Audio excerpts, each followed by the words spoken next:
Good morning, my dear students. On behalf of Rasa International School, today I am going to teach you chapter number 14th of English Grammar, Interrogative or Question Sentence, page number 81 and 82. In the second part of this video, chapter number 14, Interrogative or Question Sentence, we are going to learn the second kind of interrogative sentence, yes and no question, or transformation of affirmative sentence into interrogative. So let's begin with the second kind of interrogative sentence. Yes, no question, general question जिनको हम बोलते हैं. So require the answer yes or no. इसका ऐसे questions जिनका answer सिर्फ yes और no में होता है, spoken with a rising intonation.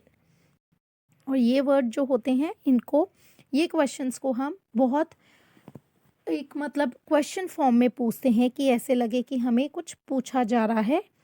और general questions are formed by placing part of the predicates that is the auxiliary और modal verb before the subject. Before subject से हम पहले इनको यूज़ करते हैं. That is for example, do you like art? क्या आपको आर्ट पसंद है? तो इसका आंसर क्या होगा? या तो यस होगा या फिर नो होगा. राइट. नेक्स्ट इज मे आई कम इन? क्या मैं अंदर आ सकता हूँ? या तो यस होगा या नो होगा. Right. So these are yes and no questions.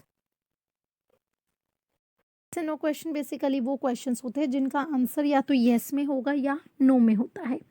So yes and no question sentence are used to make inquiry और ask for information with the help of auxiliary और helping verb.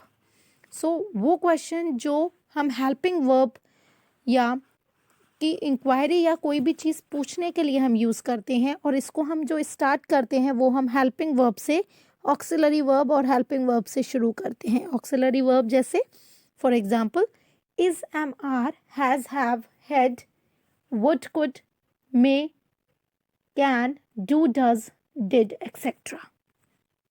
वर्ड्स जो हैं ये auxiliary verb और helping verbs होते हैं. इनसे हम इसको स्टार्ट करते हैं. ऐसे क्वेश्चंस को are called yes and no questions, और इनको हम येस एंड नो क्वेश्चंस बोलते हैं. Such question be answered in yes और नो. और ऐसे क्वेश्चन जो होते हैं इनका आंसर जो होता है वो येस या नो में ही होता है.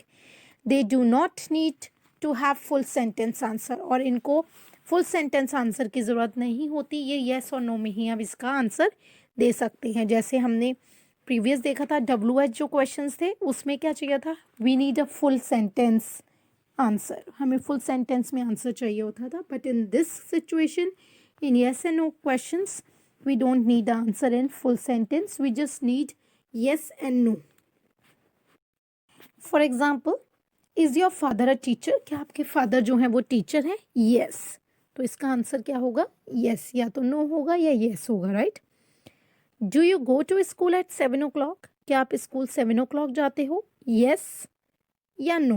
राइट. सो इसका आंसर और कुछ नहीं हो सकता. Right. So were you at your friends house light?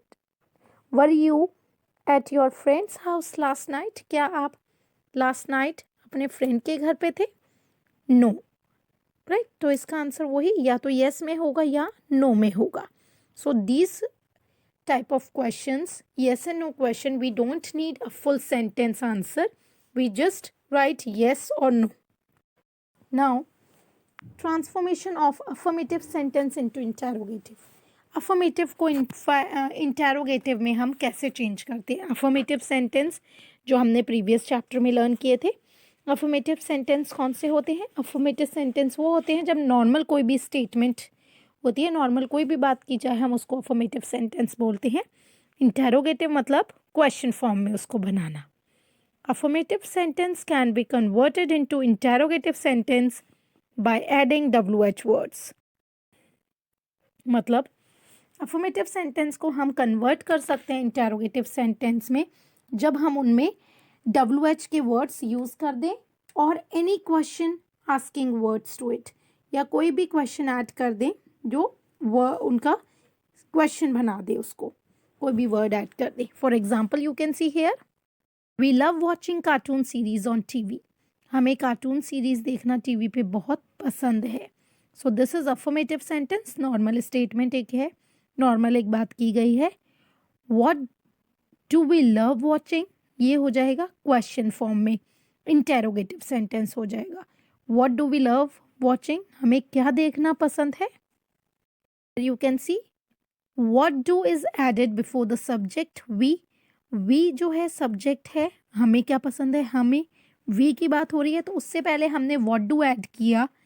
And verb love watching in the sentence, और हमने लव वॉचिंग सेंटेंस में वर्ब यूज किया.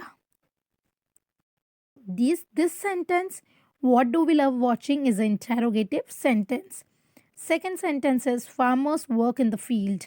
Farmers जो हैं वो field पे काम करते हैं. So here you can see simple statement, and now we will write in interrogative sentence this statement. Where do farmers work? Farmer कहाँ काम करते हैं. So ये question हो गया, ये interrogative sentence हो गया. Where do is added before the subject. Farmer जो सब्जेक्ट है, जो फार्मर की ही बात हो रही है तो फार्मर सब्जेक्ट है. फार्मर से पहले हमने वेयर डू इसमें ऐड किया, and verb work in the sentence, और हमने वर्क जो वर्ब है उसको यूज किया सेंटेंस में. I hope you understood this chapter. The exercise in your book and notebook. Have a nice day.